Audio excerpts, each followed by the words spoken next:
Good evening, welcome to South Asia Newsline. I'm Uzma Jaffrey. Here are the top stories we are tracking for you on Thursday, the 5th of November. New Delhi suffers most toxic air in a year, heightening coronavirus worries. Indian Army Chief meets Nepal counterpart in Kathmandu, discusses ways to boost bilateral cooperation.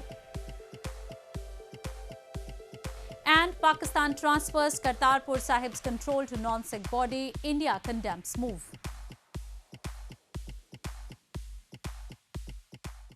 And now for all the details. Air quality in Indian capital New Delhi was at its poorest in a year on Thursday as the concentration of poisonous PM 2.5 particles rose to 14 times the WHO safe limit. Delhi Chief Minister said rising pollution was complicating efforts to tackle the increasing pace of coronavirus infections. Air quality in Indian capital was its poorest in a year on Thursday as the concentration of poisonous PM 2.5 particles rose to 14 times the WHO safe limit, while Delhi Chief Minister Arvind Kejriwal said it was complicating efforts to tackle surging coronavirus infections. Smoky skies covered the city as the overall air quality index crossed 450 on a scale of 500, the worst since November 15, 2019. The average PM 2.5 level was 370 per cubic meter of air volume against the WHO's prescribed limit of 25 per cubic meter. लेकिन अभी तो pollution आ रहा है, हम देख रहे हैं चारों तरफ आसमान भरा हुआ है धुएं से और कोरोना इसकी वजह से कोरोना की स्थिति और खराब हो रही है. Given the COVID situation and the dip in the temperature, the situation is only going to get worse, and it will have an adverse impact on overall health of the citizens of Delhi. Delhi's air pollution typically worsens in the months of October and November, fed by a toxic mix of farm fires in surrounding states, vehicular pollution and still winds that hang low over the city. Kejriwal urged residents not to burn firecrackers during the upcoming Festival of Lights Diwali that each year pushes air quality to its worst. A boat carrying more than 50 people capsized in Ganges River in India's Bihar state on Thursday. With several feared drowned, some people were rescued by local divers with the help of boats, while team of State Disaster Response Force also reached the spot to take over the rescue operation, according to local media reports. Eyewitnesses said there were motorbikes and cattle on the boat that capsized near the riverbank in state's Bhagalpur district.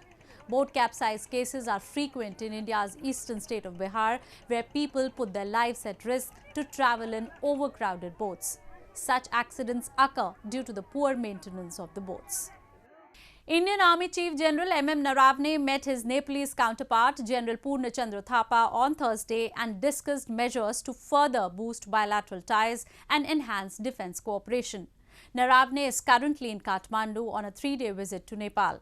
The Army Chief's visit comes months after bilateral ties were hit in May following a bitter border row.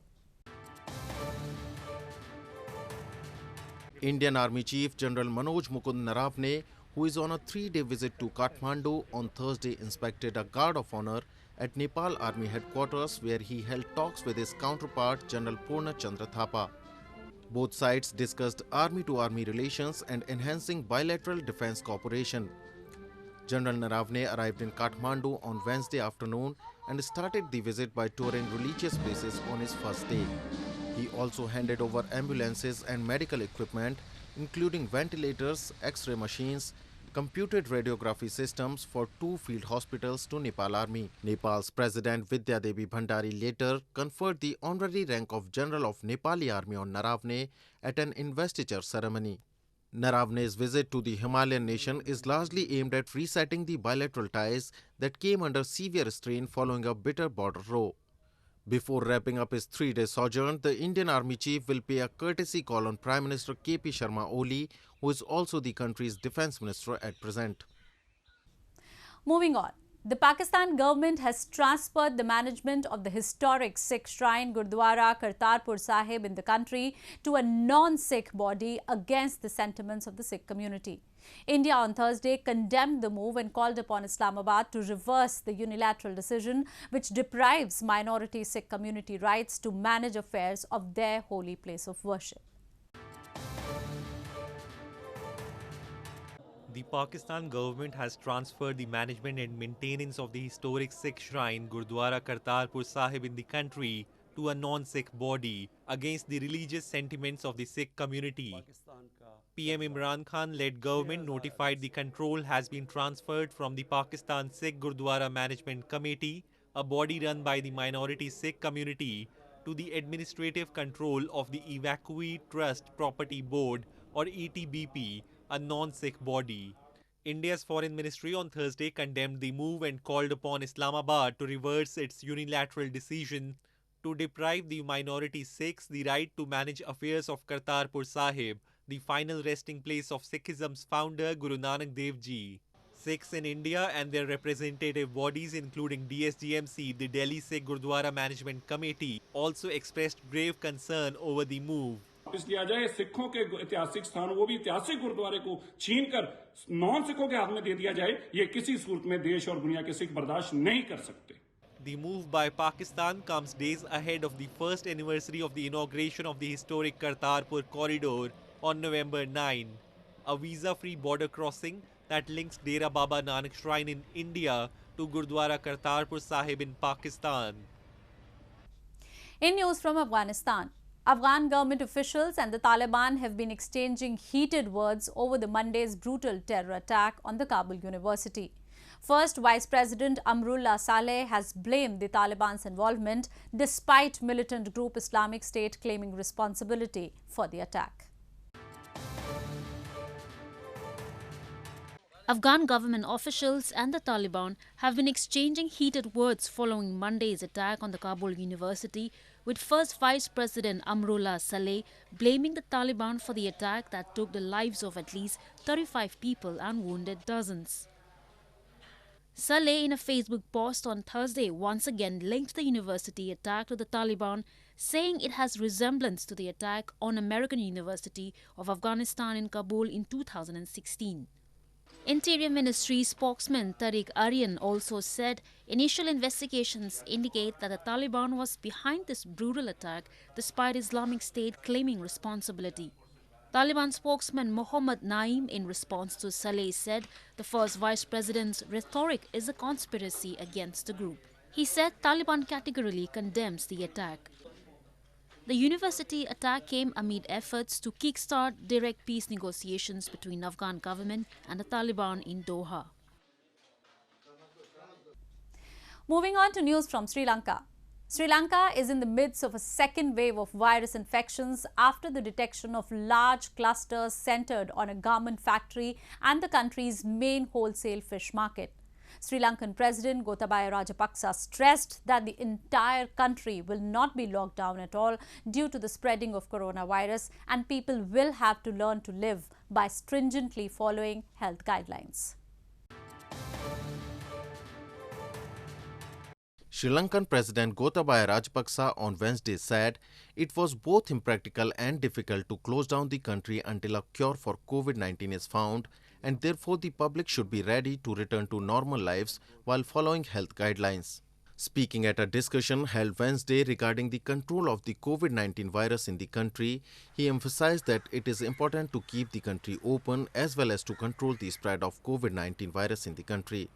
We cannot afford to close down the country anticipating a cure for COVID-19 would be discovered, the president said.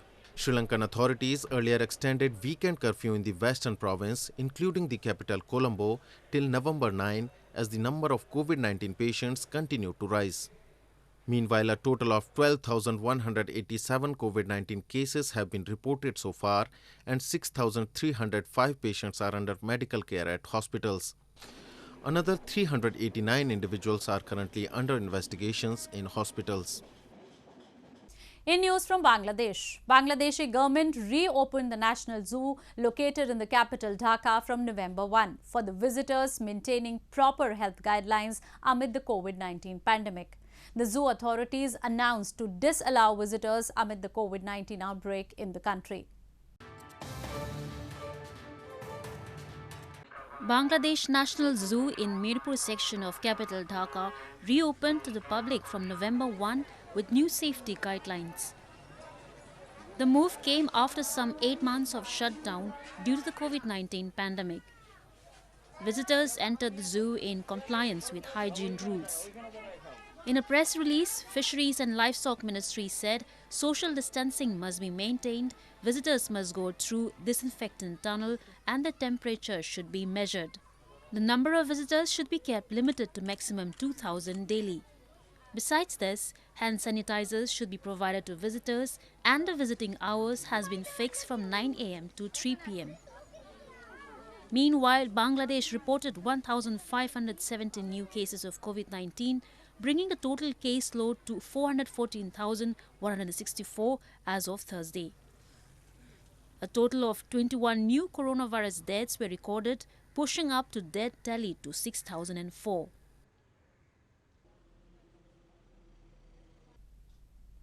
Married women across India on Wednesday celebrated the Hindu festival of Karwa Chauth, which celebrates conjugal bonding. As part of the tradition, they broke their day-long fast after sighting of the moon and offered prayers for long life of their husbands. Married women across India on Wednesday celebrated the Hindu festival of Karwa Chauth and broke their day-long fast after sighting of the moon and offered prayers in all hope their husbands will have a long life. Karwa Chauth is a centuries-old tradition where married Indian women fast for the day to pray for their spouse's good health and success. They wake up before dawn to begin a fast at sunrise and not eat or drink until they see the moon through a sieve at night.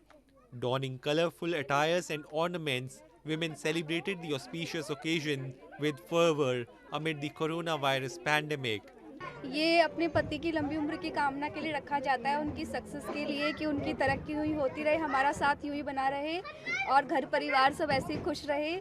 अच्छा लगता है, अच्छी feeling आती है. मेरा तो ये पहला करवा चौथ है तो मुझे अच्छा लगा बहुत ज़्यादा.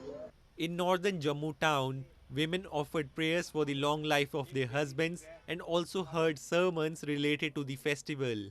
Karwa Chauth falls on the 4th day of the Hindu month of Kartik, just a few days before Diwali, the Hindu festival of lights, which is also considered auspicious for the married women.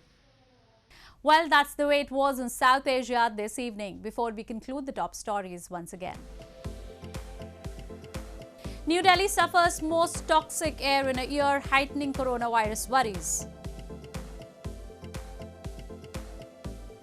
Indian Army Chief meets Nepal counterpart in Kathmandu, discusses ways to boost bilateral cooperation. And Pakistan transfers Kartarpur Sahib's control to non-Sikh body. India condemns move. Now our viewers can watch the show on SouthAsiaNewsline.com. You can also visit us on Facebook.com/SAsiaNewsline and follow us on Twitter @SAsiaNewsline. That's all in tonight's edition. We will see you same time tomorrow. Good night.